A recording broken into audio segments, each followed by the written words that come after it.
Salam sejahtera menjadi bagian kita semua. Kita akan belajar firman Tuhan, mari kita berdoa. Bapa di surga, berkatilah kami yang akan belajar firman Tuhan pada saat ini. Roh Kudus menuntun kami, dalam nama Tuhan Yesus kami persembahkan doa ini. Amin. Pelajaran sekolah sahabat kita atau rangkumannya berjudul Pendamaian Horizontal, Salib dan Gereja. Jadi ini adalah merupakan rangkuman daripada pelajaran sekolah sahabat kita. Pelajaran pada saat ini berbicara Efesus pasal 2 ayat 11-22. Di sini kita melihat penjelasan daripada Paulus tentang peran daripada salib Kristus. Peran daripada salib Kristus ini adalah menghancurkan penghalang dan tembok pemisah.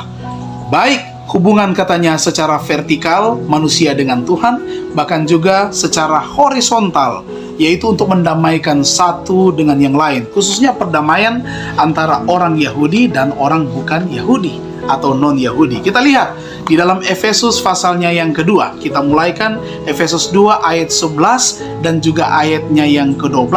Paulus di situ menjelaskan bahwa dahulu mereka ini tanpa Kristus, tanpa Mesias, tanpa yang diurapi.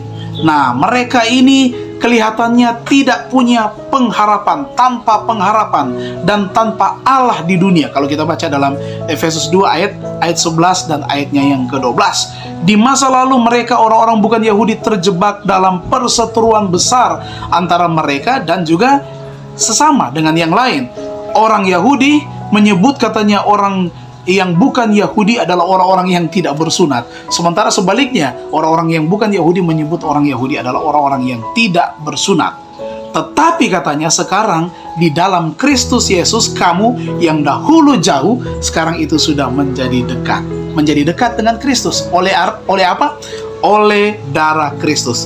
Berarti saudara-saudara, di dalam Kristus dan melalui salibnya, orang-orang percaya bukan Yahudi telah dibawa dekat dari mana mereka yang selama ini sudah dipisahkan. Salib Kristus dapat menyembuhkan keretakan yang lebar antara orang Yahudi dan orang yang bukan Yahudi. Nah, itu ayat 11 dan ayat 12. Kemudian kalau kita baca selanjutnya, dijelaskan di situ dalam ayat 13, 14 sampai ayatnya yang ke-16, terjadi rekonsiliasi atau pendamaian. Dan pendamaian ini berasal katanya daripada Tuhan.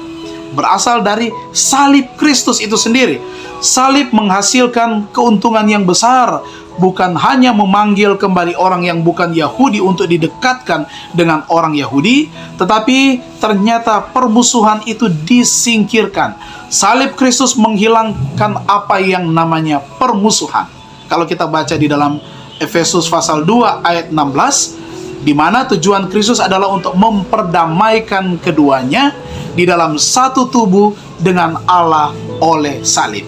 Jadi, saudara bisa bayangkan ketika tidak terjadi pendamaian untuk bertahun-tahun, tetapi ternyata di dalam salib Kristus terjadi yang namanya rekonsiliasi. Kemudian, ayat 14 dan ayatnya yang ke-15. Di situ dijelaskan tentang menghancurkan dinding pemisah. Menghancurkan dinding pemisah. Selama ini hukum disalahartikan, disalahgunakan sehingga itu menjadi dinding pemisah antara orang Yahudi dan orang bukan Yahudi. Nah, pengertiannya di sini hukum ini sudah dijadikan sebagai dinding pemisah. Sistem hukum perjanjian yang sudah disalah tafsirkan, sudah ditambah, disalahgunakan, sudah menjadi pemisah, menjauhkan orang Yahudi dan orang yang bukan Yahudi. Padahal sebenarnya hukum itu adalah tabiat Kristus yang harus dihidupkan. Nah, di sini kuasa Allah menghancurkan dinding pemisah ini.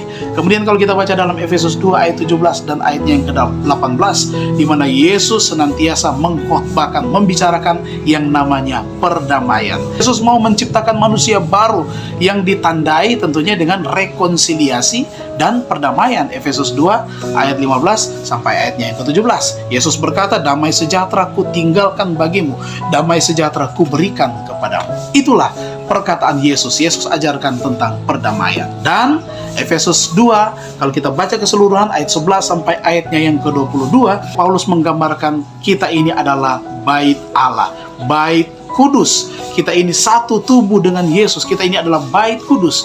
Kalau kita adalah satu tubuh, maka orang Yahudi dan bukan Yahudi ada di dalam satu tubuh ini. Di dalam satu tubuh, di dalam bait Allah, bait yang kudus, di mana Allah sendiri tinggal di dalamnya. Semoga Tuhan memberkati kita. Sampai jumpa kembali.